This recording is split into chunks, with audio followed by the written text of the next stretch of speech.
오늘 말씀은 초대교회, 맨 처음 교회라고 하는 의미입니다. 초대교회의 모습을 보여주고 있는 말씀입니다. 예수님의 부활, 승천 이후에 120명의 제자들이 함께 모여서 기도를 했습니다. 그리고 함께 성령을 받았습니다.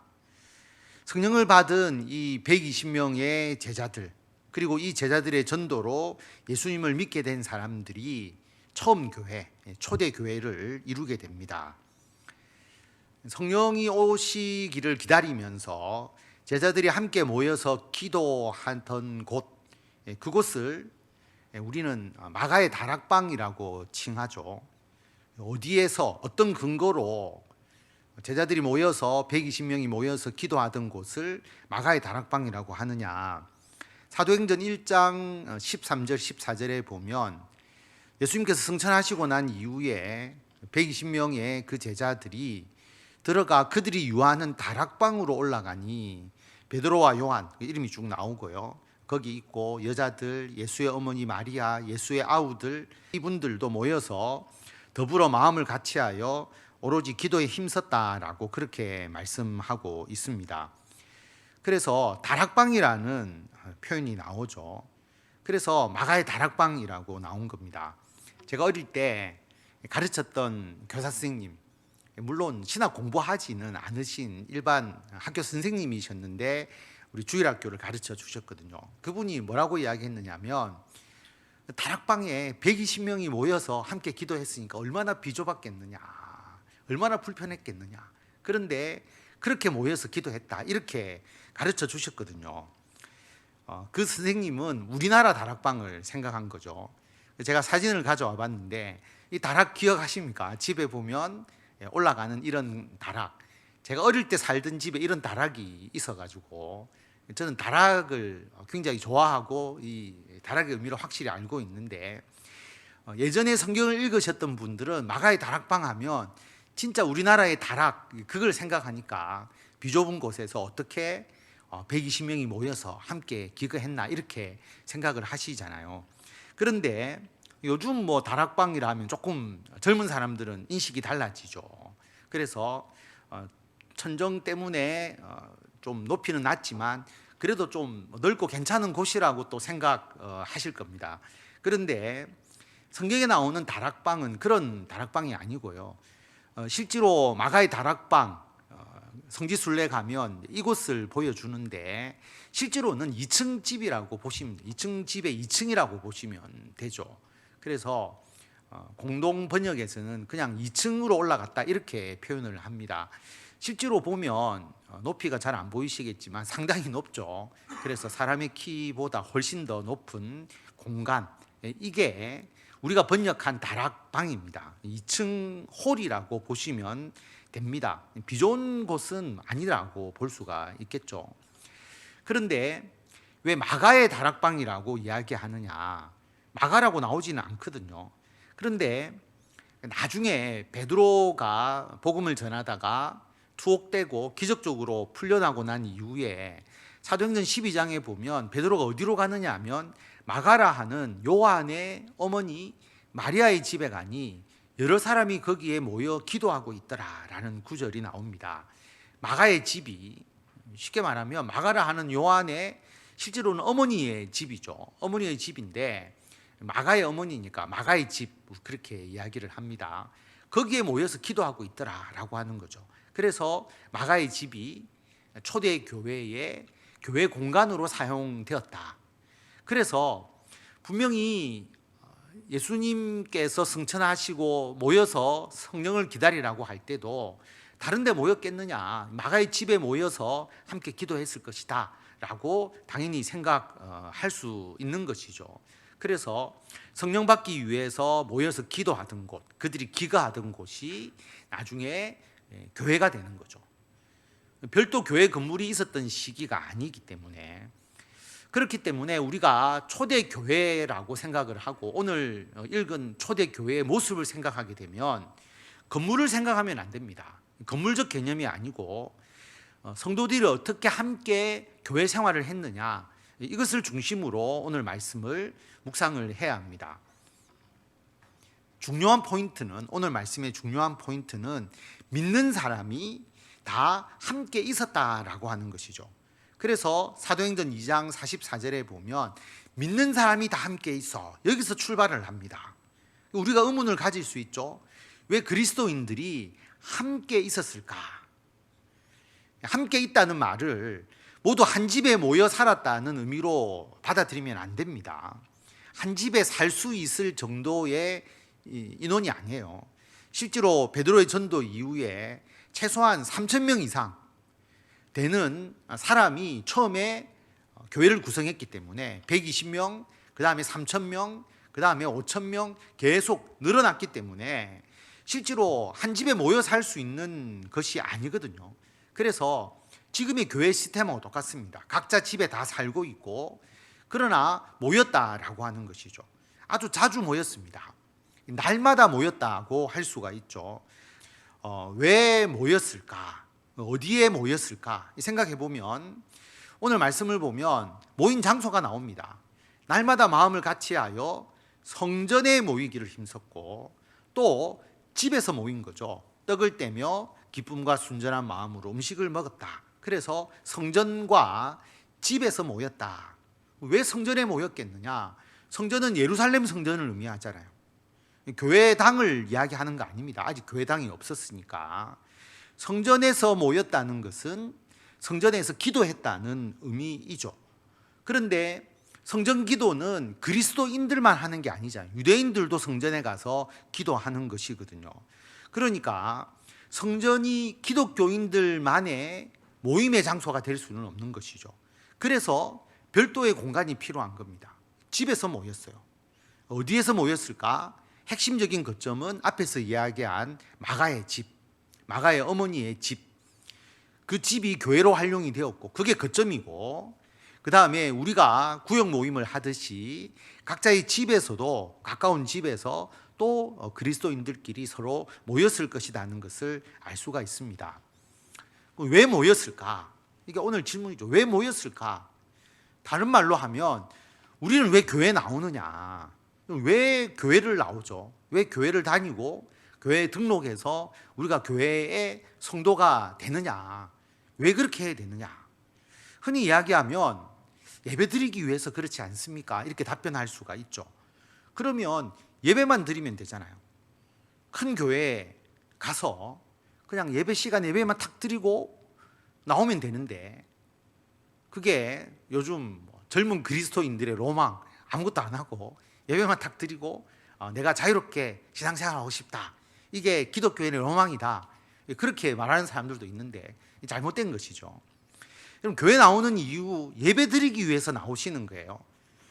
예배와 집회의 차이가 있잖아요. 예를 들어서 부활절 연합 예배, 물론 예배입니다. 함께 모여서 예배를 드리지만 집회적인 예배죠. 그것을 위해서 모였다가 딱 집회적 예배를 드리고 흩어지는 거잖아요.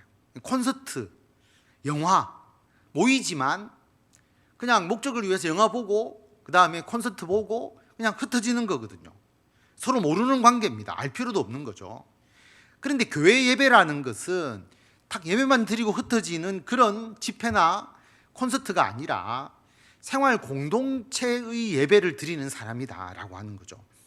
조금 비유적으로 말한다면 가족 제사, 문중 제사, 예수님 안 믿는 사람들이 드리는 문중 제사, 그 사람들이 제사를 드리러 모이잖아요. 그런데 제사만 드리는 게 목적이 아니잖아요. 가족, 문중 사람들이 서로 잘 알고 모여서 안부도 묻고 상황과 형편도 나누고 그리고 제사도 드리는, 그러니까 그런 거하고 좀 더 비슷하다라고 볼 수가 있습니다. 우리가 교회에서 예배 드리는 것이 예배만 목적이라면 집회를 가면 되죠. 예배 드리는 곳에 가서 내가 예배만 딱 드리고 나오면 됩니다. 그런데 우리가 드리는 예배라는 것이 그런 집회적 예배가 아니라 교회의 예배는 함께하는 공동체적, 생활 공동체적인 요소를 가지고 있다라고 하는 겁니다. 그래서 만약에 예배, 기도가 목적이었다면 성전에서 기도하면 되었어요. 그런데 집에서 별도로 모였다라고 하는 것, 떡을 떼고 기쁨과 순전한 마음으로 음식을 먹었다는 것은 그리스도인들 간의 교제가 아주 중요했다라고 하는 것이죠. 여기서는 떡을 떼고 음식을 먹었다라고 표현을 하지만 지금으로 말하면 밥 먹는 게 아니고요. 밥도 먹을 수도 있지만 차를 마시면서 이야기를 나누는 것도 떡을 뗀다는 표현이고요. 같이 모여서 서로가 활동을 같이 한다는 것도 떡을 뗀다는 표현입니다. 그래서 우리가 왜 교회에 나오느냐, 왜 교회에 등록해서 해운대 소정교회 성도로서 신앙생활을 하느냐, 예배가 주 목적은 아닙니다. 그렇다면 집회를 가면 된다라고 하는 거죠. 등록하지 않고 예배만 드려도 되잖아요. 그런데 그게 아니라고 하는 것. 그 다음에 성경 공부가 목적이라면 성경 공부하는 모임들이 또 별도로 많이 있어요. 밖에도, 교회 밖에도. 그런 데 가서 성경 공부해도 상관없잖아요. 기도하는 게 목적이라면 교회 나와서 기도해도 되고, 기도만 하면 되고, 집에서 기도해도 되고, 기도원 가서 기도해도 되고, 교제가 목적이라면 교회가 아니라도 교제할 수 있는 곳 굉장히 많아요. 그리스도인들의 모임 만들면 되죠. 기독교인들 기업인은 CBMC가 있고, 그 다음에 YMCA, YWCA 뭐 많이 있죠. 그 다음에 요즘 젊은 사람들은 당근, 그 당근 그 어플을 통해 가지고 자기가 필요한 물건을 사고 파는 게 그치지 않고, 오늘 점심 먹을 사람이 내가 이걸 먹는데 같이 먹을 사람이 필요하다 그러면은 실제로 만나서 같이 밥을 먹는, 밥 먹는 친구, 또 차 마시는 친구, 내가 이런 거 할 때 필요한 친구를 당근을 통해서 서로가 만나서 함께 하기도 하거든요. 기독교인 동호회 만들면 되잖아요. 그러니까 우리가 왜 교회에 나오느냐, 믿는 사람이 왜 함께 있어야 하느냐, 우리가 이 목적을 정확하게 알아야 그 목적에 맞게 교회 생활을 할 수 있고, 교회가 이 목적을 위해서 함께 만들어 나갈 수가 있는 것이거든요. 교회의 머리는 예수님이잖아요. 예수님이 세우셨죠. 성령을 통해서 세웠습니다. 성령 강림 이후에 교회가 세워졌잖아요. 예수님이 그 근거로 12제자를 세우셨어요. 1대1로 전수자를 세워도 될 건데 보통 그렇게 많이 하잖아요. 수제자를 한 명 양성해서 노하우를 물려주는 식으로 그렇게 하기도 하는데 제자를 12명이나 세우셨어요. 그리고 그 제자가 수평적이거든요. 여러분, 예수님의 제자 하면 베드로가 수장으로서 모든 걸 다 했을 것이라고 생각을 하는데 실제로 그렇지 않습니다. 사도행전 15장에 보면 예루살렘 총회 회의가 나오는데 모든 사도들과 유명한 그리스도인들이 모여서 중요한 일을 결정하는 총회가 나오거든요. 그 총회의 수장은 베드로가 아니라 예수님의 동생 야고보였습니다. 그러니까 베드로가 수제자라고 해서 베드로가 모든 것을 결정하고 좌지우지한 것이 아니다. 수평적인 조직이었음을 알 수가 있죠. 그래서 12명을 중심으로 해서, 그리고 초대교회 성도들이 수평적으로 총회를 통해서 의사결정을 했다라고 하는 것을 알 수가 있죠. 그리고 성령 받을 때도 12명만 받게 하면 될 것 같은데 120명의 사람들이 함께 모여서 기도하도록 하시고, 그리고 그들에게 공통적으로 함께 성령이 임했습니다. 그러니까 최초의 교회가 최소한 120명으로 시작할 수 있도록 예수님께서 기반을 깔아주신 것이죠. 처음부터 믿는 사람들이 함께 모여서 교회를 이루도록 예수님께서 그렇게 준비를 해 주신 겁니다. 왜 믿는 사람들이 다 함께 있어야 할까? 지금까지 답은 이야기 안 하고 계속 질문만, 그죠? 여러분들에게 생각하고 질문만 던지고 있는데, 우리가 교회를 다니는 목적, 교회 등록해서 교회 성도가 되는 목적, 이것은 예배도 아니고 전도도 아니고 기도도 아니고 찬양도 아니고 교제도 아니고 무엇이냐? 나라를 세우기 위한 것입니다. 우리는 나라를 세우기 위해서 모였다라고 하는 거죠. 어떤 나라? 예수님의 나라. 이 목적을 분명하게 알아야 합니다. 대한민국 말고 우리가 별도로 나라를 세우자, 이렇게 결의한 것과 같은 의미라고 하는 것이죠. 잘못 생각하면 옛날 같았으면 내란죄, 반란죄, 혁명을 일으키는 그런 아주 불온한 사람들로 간주될 수도 있는. 근데 여러분 잘 생각해 보면 구약의 이스라엘을 생각해 보십시오. 애굽에서 출애굽했죠. 노예에서 해방되었잖아요. 그런데 해방만 생각하지 말고 다른 의미로 보면 애굽이라는 나라에서 살고 있었는데 별도의 나라를 세우겠다고 분리돼 나온 겁니다. 그게 이스라엘이잖아요. 애굽과는 전혀 다른 법 체계를 가진 공동체입니다. 왜 이들이 함께 모이느냐? 새로운 나라를 이루고자 그렇게 분리되어 나온 것이죠. 어떤 나라? 하나님의 말씀에 따라서 사는 나라. 하나님의 말씀에 따라서 살아가는 나라를 이루려고 하니까 해야 될 게 너무 많은 거예요. 모든 생활에 대해서도 새롭게 다 정리를 해야 되죠. 그리고 예배, 성전에서의 예배, 이런 신앙적인 것뿐만 아니라 하나님의 공의를 이루어야 되니까 하나님의 공의를 이루기 위한 사회 제도도 만들어야 되고, 그리고 전쟁이 일어나면 자기 공동체도 지켜야 되고, 그 다음에 어려움에 빠져 있는 사람들이 있으면 그 사람을 도와가면서 같이 살게 해야 되고, 일반적인 나라가 해야 될 모든 일들을 이스라엘 백성들이 감당해야 되는 거죠. 아직까지 사울이 집권해서 공식적인 왕국이 세워지지 않았을 때부터, 출애굽하는 그 순간부터 나라를 세우기 위한 모든 준비 과정을 실제 나라와 똑같이 행하는 것이 이스라엘 공동체였습니다. 교회도 마찬가지죠. 교회는 생활 공동체인데 사실상 나라와 똑같습니다. 그런데 이스라엘 나라를 구성하는 건 좀 더 쉬워요. 왜 쉬웠느냐 생각해 보면 혈통 공동체잖아요.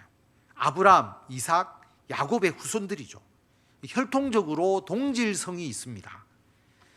물론 출애굽할 때 100% 야곱의 자손들만 출애굽한 게 아니고 이방 민족도 같이 들어와서 이스라엘 공동체에 속하기도 했는데요.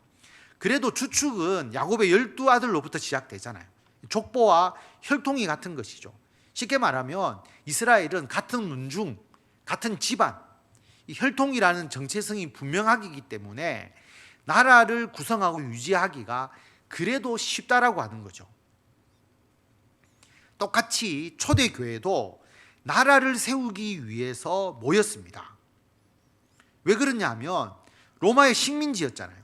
로마법을 따랐느냐? 로마법이 평소에는 로마법이 하나님의 법과 충돌하지 않는 것은 로마법을 당연히 따르죠. 그런데 하나님의 말씀과 충돌하거나 맞지 않는 것은 로마에 속해 있지만 로마법을 거부하잖아요. 대표적인 게 황제 숭배죠. 황제를 숭배하라 했는데 거부합니다. 그래서 핍박을 받죠.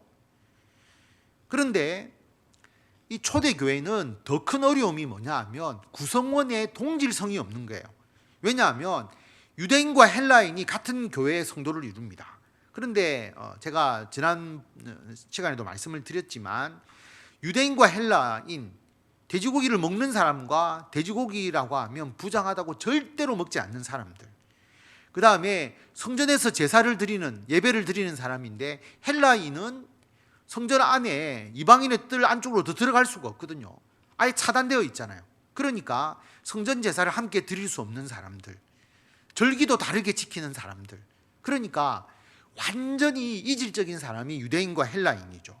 남자와 여자 그 당시에는 마찬가지로 그렇죠. 동질적이지 않습니다.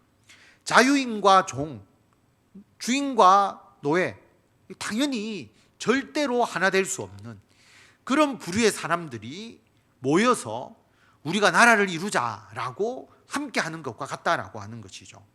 그래서 그 당시에 있지 않는 새로운 나라를 이루는 겁니다. 그리고 그 나라에 속한 사람을 뭐라고 불렀느냐 하면 그리스도인이라고 불렀다라고 하는 거죠. 여러분 사도행전 11장에 보면 어떻게 그리스도인이라는 용어가 나왔는지가 나오는데요. 스데반 집사가 핍박을 받아서 순교하잖아요. 그 환란이 일어나죠. 핍박이 너무 강하니까 예루살렘에 있던 교회 공동체가 흩어지게 됩니다. 흩어진 자들이 베니게, 구브로, 안디옥까지 이르러서 유대인에게만 말씀을 전하는데, 처음에는 이방인들에게 복음을 전할 생각을 안 하죠. 왜냐하면 혈연 공동체, 이스라엘이라는 이 공동체적인 의미가 강했기 때문에 이방인들에게 복음을 전할 생각을 하지 않고 예루살렘에 있는 유대인들에만 복음을 전했는데 핍박이 일어나서 흩어지다 보니까 타지에 가게 되는 거죠. 타지에 가서 복음을 전하니까 당연히 유대인뿐만 아니라 헬라인에게도 복음이 전해지게 됩니다. 그 중에 구브로와 구레네 몇 사람이 안디옥에 이르러 헬라인에게도 말하여 예수를 전파했는데, 놀라운 것은 헬라인도 예수 그리스도를 믿게 되는 거예요. 주의 손이 그들과 함께 하심에 수많은 사람들이 믿고 주께로 돌아오는 겁니다. 헬라인도 예수님을 믿네. 그러니까 예수 믿는 사람들은 유대인뿐만 아니라 헬라인도 포함이 되는 것이죠. 그래서 이 사람들을 인도하기 위해서, 요즘으로 말하면 목회하기 위해서 목회자를 파송하는데 그 목회자가 바나바입니다. 근데 바나바가 혼자 하려고 하니까 너무 힘든 거예요. 그래서 사울을 기억해내고 우리가 아는 사도 바울, 그 사울을 찾으러 다소에 가서 사도 바울이 회심한 이유니까 안디옥에 데리고 와서 바나바와 사울이 1년 동안 안디옥 그리스도인들을 가르치게 됩니다. 그러니까 숫자가 늘어났죠. 사람들이 이 사람을 뭐라고 불러야 되느냐라고 하는 거죠. 새로운 유형의 사람들이 나타난 거예요. 유대인이라고 부르려고 하니까 헬라인도 있고 로마인도 아니고, 그렇다고 헬라인이라고 부를 수도 없고 안디옥 사람이라고 부를까? 이 사람들을 뭐라고 부를까? 새로운 유형의 사람이 나타난 거예요. 그래서 뭐라고 불렀느냐 하면 그리스도인, 기독교인, 우리로 말하면 기독이라는 게 그리스도라는 것을 한자어로 읽을 때 기독이거든요.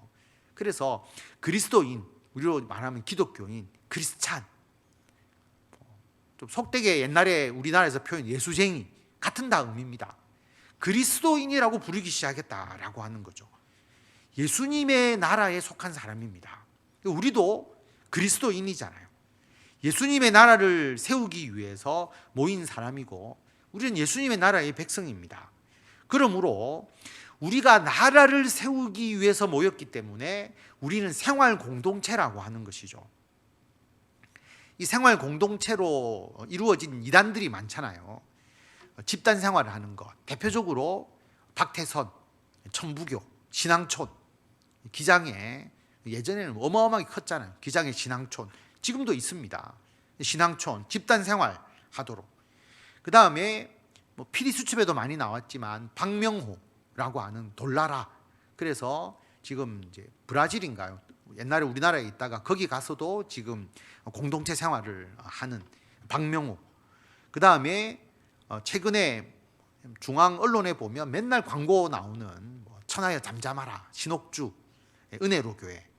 피지에 환란을 피해서 피지에 가서 공동체를 세우고 하다가 이 문제를 일으켰죠. 신천지 집단적인 공동체 생활을 100% 하는 것은 아니지만 실질적으로 집단 생활을 하는 것과 같습니다. 왜냐하면 정상적 직장 생활을 못하고 정상적 가정이 안 되고 이러니까 실제로 보면 이런 집단 생활과 다를 바가 없는 것이죠.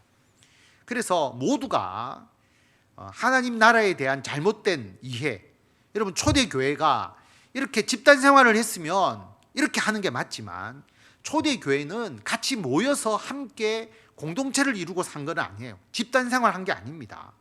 왜냐하면 그리스도의 나라가 물리적 공간에서 세우는 것이 아니다라고 하는 거죠. 만약에 별도의 물리적 공간에서 세우는 것이 예수님의 나라였다라고 한다면 성령 받은 120명이 예루살렘을 떠나서 자기들 나름대로의 정착촌을 만들었겠죠. 그래서 교회를 세우지 않았겠습니까? 근데 그렇게 하지 아니하셨죠. 이것은 분명히 예수님도 말씀을 하셨는데, 빌라도에게 재판받을 때, 예수님께서 빌라도에게 재판받을 때 뭐라고 이야기하셨느냐 하면, 내 나라는 이 세상에 속한 것이 아니다. 내 나라가 이 세상에 속한 것이었다면 내 종들이 싸워서 나를 유대인에게 넘겨지지 않게 했을 것이다. 내 나라는 여기에 속한 것이 아니다. 실제로 예수님이 어떠한 마을을 예수님의 나라로 만들려고 했으면 사람들 모아서 로마 못 쳐들어오게 하고 전쟁을 하든지 해서 싸워서 그 영토를 지키려고 하셨겠죠. 예수님은 그렇게 하지 아니하셨다. 그렇게 분명히 말씀을 하시죠. 그래서 여러분 어떤 공간적인 의미에서의 집단 생활을 하거나 우리가 세상 속에서 직장과 가정을 이루는 것에 대해서 통제하는 종교는 100% 이단과 사입입니다. 100% 이단과 사입이라고 볼 수 있죠. 왜냐하면 그리스도의 나라는 이 세상에 속한 것이 아니거든요. 그런데 이 세상에 속하지 아니하였다라고 해서 여러분 죽어서 가는 천국만을 생각하면 그럼 우리가 이 세상에 살면서 서로의 관심을 가지거나 신앙적 문제로 고민할 필요가 없잖아요. 그냥 이 세상과 함께 더불어 살아가면 되는 것이지. 그래서 그것도 아니라고 하는 거죠. 예수님의 나라는 물리적 영토를 가진 것도 아니고요. 또 우리가 이 세상의 정치 권력과 완전히 분리되는 그것도 아닙니다. 우리가 대한민국 국민이 아닌 게 아니고 대한민국 국민임에도 불구하고 그것이 우리의 영적인 정체성은 아니라고 하는 것이죠. 우리에게는 이 세상이 아니라 별도의 영적인 영토가 있고 영적인 국민들이 있고 영적인 주권이 있습니다. 영적인 국민, 성도죠, 성도. 별도의 국민, 성도. 좁은 의미로는 우리 해운대 소정교회 성도들, 교인들. 영적인 주권. 우리가 이 세상의 법 가운데 있지만 우리는 영적인 주권을 별도로 가지고 있잖아요. 하나님 말씀. 그래서 하나님의 말씀과 완전히 배치되거나 우리가 신앙적인 정체성을 우리가 무너뜨리는 일들이 있게 되면 이 세상의 법이라고 할지라도 우리가 그것을 한거해서 그것을 거부하잖아요. 신사참배를 거부하고 그리고 황제 숭배를 거부하는 것과 같은 것이죠. 그다음 우리들에게는 영적인 영토가 있거든요. 영토는 건물이 아니고 성도들의 모임, 우리들의 이 모임이라는 것이 영적인 영토입니다. 그래서 우리는 나라를 구성하고 있는 거예요. 그리고 나라를 세우겠다고 결의하고 해운대 소정교회에 등록한 겁니다. 등록할 때 알았으면 안 했을 건데 라고 생각하시는 분도 있을 겁니다. 등록할 때는 이야기 안 하고 왜 이제 와서 수요 예배 때 나라를 세우기 위해서 우리가 교회를 등록한 것이다 그렇게 말하느냐. 여러분 우리는 그리스도의 나라를 이루기 위해서 성도가 된 것이거든요. 그리스도의 나라고 우리는 그리스도인이기 때문에 법이 다릅니다. 법이 달라요. 우리의 헌법이 있고 우리의 법률이 따로 있다는 거죠. 그래서 우리의 법이 뭔지 우리가 영적으로 가져야 되는 헌법이 뭔지를 우리는 배워나가야 되는 것이죠. 그래서 사도행전 2장에 보면 초대교회에 그 성도들이 사도들의 가르침을 받았다라고 말씀하고 있어요. 그래서 교회에서 성경 교육을 시키잖아요. 예수님의 말씀을 가르치고 하나님의 뜻을 가르치고 성경을 교육하는 거죠. 쉽게 말하면 예수님 나라의 헌법과 법률에 대해서 알려주는 겁니다. 그래야 우리가 그 나라의 국민으로서 제대로 살아갈 수 있는 것이잖아요. 뿐만 아니라 나라에 제일 중요한 게 뭐냐 하면 주인과 소통하는 거죠. 쉽게 말하면 국민과 대통령이 소통하지 못하고 언로가 차단되어 있고 단절되어 있으면 그 나라는 올바로 쓰지 못하는 거죠. 독재잖아요. 독재. 국민하고 소통하지 못하면 독재가 되는 것이죠. 그래서 예수님 나라도 하나님과 예수님 나라의 주인이신 하나님, 예수님, 성령, 삼위일체 되신 하나님과 우리 국민들과 소통하지 못하고 단절되어 있으면 이건 정상적인 나라라고 할 수가 없는 것이죠. 그래서 소통이 중요한 겁니다. 그 소통이 뭐냐 하면 기도죠. 이 나라의 주인이신 삼위일체신 하나님과 국민과의 원활한 소통, 그게 기도입니다. 그래서 오늘 42절 말씀에 오로지 기도하기 힘쓴다라고 나오고 그리고 46절에도 보면 성전에 모이기를 힘썼다. 기도하기 위해서 모인 것이거든요. 그래서 하나님과 기도로서 소통하는 나라가 아주 중요한 겁니다. 그래야 올바른 나라가 될 수가 있거든요. 그 다음에 나라를 이룰 때 국민들이 의식주를 해결해야 되죠. 그 나라에 사는데 아주 어렵게 살고 비참하게 살고 그렇게 살아서는 안 되잖아요. 잘 살아야 되는 거죠. 그래서 그 나라에 속한 백성들이 잘 살 수 있도록 서로가 도와줍니다. 사도행전 2장 44절 45절을 보면 믿는 사람들이 함께 있어서 물건을 통용하고 재산과 소유를 팔아서 각 사람의 필요를 따라 나누어 주었다. 이 구절을 사유재산을 없앴다라고 그렇게 말하면 이것도 성경을 잘못 이해하는 겁니다. 그래서 이단과 사이비들이 사유재산 다 팔고 그래서 신앙촌에 들어가고 집단 생활을 했잖아요. 나중에 거짓임을 알고 나오고 싶어도 자기 전 재산을 다 갖다 바쳤기 때문에 나올 수가 없는 거예요. 그래서 거기에 예속되는 그런 일들이 있잖아요. 그럼 이 구절이 자기 집, 자기 재산을 다 팔고 같이 공동체 생활을 했다? 절대로 아닙니다. 초대교회에 자기 집을 갖고 있었어요. 아까 마가의 집, 베드로의 집, 자기의 소유의 재산들이 있었다라고 하는 것이죠. 그런데 내 거니까 나만을 위해서 쓰겠다라고 하지 않고 나의 것이지만 다른 사람을 위해서 활용할 수 있도록 한 거죠. 그게 요즘으로 말하면 헌금입니다. 하나님께 헌금을 드리는 것이죠.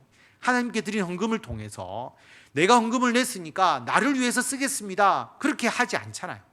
나의 소유, 내가 벌은 것이지만 하나님께 드리고 그것을 통해서 하나님의 나라를 위해서 사용하게 하는데 쓴 사람, 헌금을 드린 사람이 지분을 가지지 않습니다.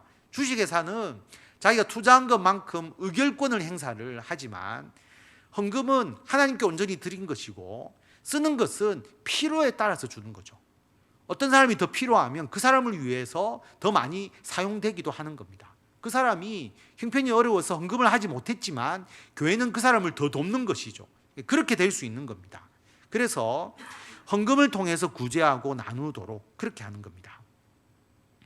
여러분, 마르크스가 이 구절을 보고 공산주의라고 하는 것을 생각했다, 이상을 꿈꿨다는 그런 이야기도 있잖아요. 그래서 공산주의, 사회주의가 능력에 따라 일하고 필요에 따라 사용하는, 딱 보면 성경 초대교회 모습처럼 보이잖아요. 그런데 여러분, 왜 공산주의가 몰락했겠어요? 왜 사회주의가 실패하겠습니까? 뭐냐 하면 우리 경제 이론에 이런 게 있습니다. 공유지의 비극. 이게 뭐냐 하면 같이 공유하는 것, 내 것 아니고 함께 쓰는 것, 이것은 비극으로 끝난다라고 하는 거죠. 어떤 거냐 하면 대표적 사례를 드는 게, 여러분 왜 봄이 되면 황사가 일어나느냐 하면 몽골이 사막화됐거든요. 초원이 자꾸 없어져요. 왜 없어지느냐 하면 양들을 적정하게 키워야 되는데 초원이 소유가 없잖아요. 아무나 키워도 되거든요. 그러니까 조금만 풀이 있어도 양을 풀어서 그걸 다 뜯어먹게 하는 거예요. 근데 여러분, 그 땅이 여러분의 땅이라면 초원이 유지될 수 있도록 양의 숫자를 여러분이 조절하겠죠. 그래서 초원이 유지되게 하겠지만 공유지니까 함께 쓰는 거니까 그 양, 일단 없어지는 거는 두 번째고 내 양을 먹이는 게 중요하다고 생각해서 양을 과도하게 먹이니까 초원이 사라져 버려요. 그러다 보니까 자꾸 사막화가 되는 겁니다. 또 공유지, 공해상에 물고기가 있는데 먼저 잡는 사람이 임자잖아요. 그러니까 이 생태계가 유지되고 다음 내년에도 고기를 잡아야 된다. 그래서 내가 치어를 잡지 않고 일정한 크기를 잡지 않고, 그런 생각을 내 바다라면 그렇게 했을 건데 내게 아니니까 같이 쓰는 거니까 무조건 다 잡아가는 거죠. 싹싹 긁어서 다 잡아가 버리는 겁니다. 특히 중국 어선들이 들어와서 더 그렇게 한다라고 하잖아요. 그러니까 생태계가 파괴되는 거죠. 이게 공유지의 비극인데요. 무료, 공짜, 함께 누구나 쓰게 하는 것은 관리가 되지 않고 나중에 다 사라져 버리는, 또 문제가 되는 그거다라고 하는 거죠. 다시 말하면 여러분, 사람의 심성이 변화되지 않고 영적으로 변화되지 않은 상태에서 공산주의나 사회주의를 해서 다 같이 쓰자라고 했을 때 그게 성공할 수가 없는 겁니다. 결국은 사회주의와 공산주의의 실패는 제도의 문제가 아니라 인간의 문제에 있거든요. 인간이 변화되지 않았는데 여러분, 그렇게 공유 또 공동으로 하게 되면 실패하는 거죠. 우리는 교회를 같이 쓰잖아요. 교회당을 쓰고 같이 여러분 식사도 같이 하고 이 건물을 같이 쓰는데 내 것 아니잖아요. 근데 여러분들이 내 것이 아니라고 분명히 생각하시고 우리 모두의 것이고 그리고 하나님의 것이고 예수님의 것이라고 하니까 공용해서 쓰는데 전부 다 귀하게 쓰시잖아요. 전부 다 닦고 전부 다 쓸고 수요일마다 또 오셔서 이렇게 청소하시고 또 자기가 봉사하면서 청소하고, 아니 자기 것 아닌데 청소하고 관리하고 아껴 쓰고 하지 않잖아요. 공유지의 비극이 나야 되는데 그리스도 안에서 변화된 분들이 함께 공동체를 이루고 함께 사용하니까 그게 아름다운 공동체가 되는 것입니다. 그래서 여러분, 사유재산을 부인하는 것은 기독교가 아니에요. 개인 재산, 개인 소득을 예수님도 인정하시고 절대 부정하지 아니하셨어요. 그런데 자발적 헌금을 통해서 하나님의 나라를 위해서 사용하도록 하는 것, 이게 하나님의 방식입니다. 그리고 성도들의 생활에 대해서 서로 관심을 가지도록 하는 거죠. 상황과 형편을 알도록 도움을 주는 거죠. 우리가 책임져 줄 수는 없습니다. 책임져 줄 수는 없지만 도움을 줄 수 있도록 서로가 함께 생활에 여러 가지 도움을 줄 수 있도록 협력해 나가는 것, 교회 공동체를 통해서 나라의 아주 중요한 요소이죠. 그 다음에 서로 교제하는 겁니다. 이 교제라는 것에 함께 하는 것에 즐거움과 행복이 느껴지는 것이죠. 그래서 사도의 가르침을 받아서 교제하고 떡을 떼고, 그리고 집에서 떡을 떼고 기쁨과 순전한 마음으로 음식을 먹고 함께 교회 생활을 하는데, 함께 나라를 구성했는데 그 나라를 함께 하는 사람들이 서로 마음이 좋지 않고 서로가 슬프고 행복하지 않으면 억지 나라잖아요. 그래서 서로가 함께 생활하고 형편도 잘 알고 그러면서 서로가 교제하고 함께 문화생활을 하고 함께하는 많은 삶을 통해서 기쁨과 순전함, 행복이 넘쳐나는 것, 이것이 교회의 아주 중요한 요소, 나라의 아주 중요한 요소라고 하는 겁니다. 여러분, 나라를 이루었는데 그 나라의 국민들이 행복하지 못하고 서로가 갈등하고 억압받고 그런 나라라면 왜 그 나라에서 살까? 그런 생각 여러분 해보지 않으셨습니까? 그런 나라들이 엄청나게 많잖아요. 가난하고 불행하고 억압받는 그런 나라가 아니라고 하는 거죠. 주님께서 이 나라에 속하지 않는 새로운 나라를 세운 것은 주님께서 우리들에게 이 새로운 나라가 기쁘고 행복한 나라가 될 수 있도록 하는 겁니다. 그래서 교회는 나라를 이루기 위해서 우리가 모인 것이다. 이 나라라는 것은 설명하려면 좀 어려우니까 조금 더 쉽게 이해할 수 있도록 우리 교회는 한 가족입니다. 이렇게 이야기를 하죠. 그런데 가족이라고 하면 혈연 공동체적인 의미가 있으니까 그게 정확하게 말하면 교회는 한 가족인과 동시에 우리는 나라를 이루는 것이다. 한 나라의 국민이다. 그리고 그리스도의 나라, 그리스도인이다. 우리가 이 사명을 위해서 행하는 겁니다. 그래서 딱 예배, 기도 이 단순한 목적이 아니고요. 종합적으로 우리는 한 나라를 이루고 그 나라의 국민으로서 함께 행복하게 살아가고 뿐만 아니라 이 나라가 확장되도록. 왜냐하면 이민 가잖아요. 좋은 나라로 이민 가잖아요, 사람들이. 그런 것처럼 세상 나라보다 이 그리스도의 나라가 더 좋은 거예요. 여러분, 더 좋지 않습니까? 하나님과 소통하죠. 세상보다 훨씬 더 공의롭죠. 세상보다 더 사랑이 많죠. 서로의 필요가 있을 때 서로 도와주죠. 그리고 서로 기쁨으로 진심으로 서로 교제하면서 행복하니까. 그래서 이 나라에 속한 국민들이 세상 속에서 움츠러드는 것이 아니고 세상에 더 큰 영향력을 끼치는 겁니다. 더 큰 영향력을 끼쳐나가는 거죠. 쉽게 말하면 강대국의 자부심. 우리가 세상보다 훨씬 더 강한 나라에 속한 국민이다. 그런 자부심을 가지고 세상 속에서 살아가는 것이죠. 그렇게 되니까 어떤 결과가 나타나느냐 하니까 47절에 보면 하나님을 찬미하고 온 백성에게 칭송을 받는 겁니다. 구원받는 사람을 날마다 더하는 거죠. 이 나라 너무 좋다. 이민 오는 겁니다. 이민을 오는 것이죠. 그래서 여러분, 이런 것이 초대교회고 이게 교회고 이게 예수님의 나라고 이게 해운대 소정교회가 되어야 하는 것이죠. 여러분, 그리스도의 나라, 우리가 지금 이루고 있는 이 그리스도의 나라는 세상보다 훨씬 더 좋습니다. 사람들이 더 그리스도의 나라로 와야 하는 거죠. 그런데 우리가 그렇게 하지 못한다면 우리에게 부족한 부분이 뭘까? 왜 세상 사람들이 이곳을 더 사모하고 이곳에 와서 함께 살아가는 것을 더 원해야 되는데, 이민 와야 되는데 왜 오지 못할까? 이것을 우리가 한번 고민하고 이것을 우리가 보완해 나가야 되는 것이죠. 그래서 이번 주 교구 모임 때 이 얘기를 서로 나누려고 합니다. 오늘 말씀을 근거로 해서 말씀을 정리하면 우리는 그리스도의 나라를 위해 세우기 위해서 의기투합을 한 사람입니다. 결의를 했죠. 피로 맹세한 것과 같은 그런 우리들입니다. 그래서 우리는 함께 할 수밖에 없어요. 그래서 함께 나라를 이루고 있고 이루어가는 겁니다. 당연히 그리스도의 나라의 법을 알아야 되겠죠. 성경도 배워야 되고, 그리고 우리가 지켜야 될 이 나라의 국경일과 같이 우리는 주의를 지키고 하나님께 나아와 예배합니다. 기도로서 왕이신 대통령이신 하나님과 소통하면서 그 나라를 주님의 통치에 같이 동참을 하고 있는 것이죠. 국민들은 잘 살아야 돼요. 그래서 생활을 서로가 돕고 지원하고 함께 협력해 나갑니다. 그리고 즐겁고 행복해야 되죠. 같이 교제하고 기뻐하고 교제를 통해서 그 기쁨을 나누는 겁니다. 그래서 이 나라의 여러 가지 속성을 우리는 함께 행하는 것이고, 이 사명을 행하고 같이 나라를 이루면서 우리는 생활을 합니다. 모든 삶의 공동체라고 하는 것이죠.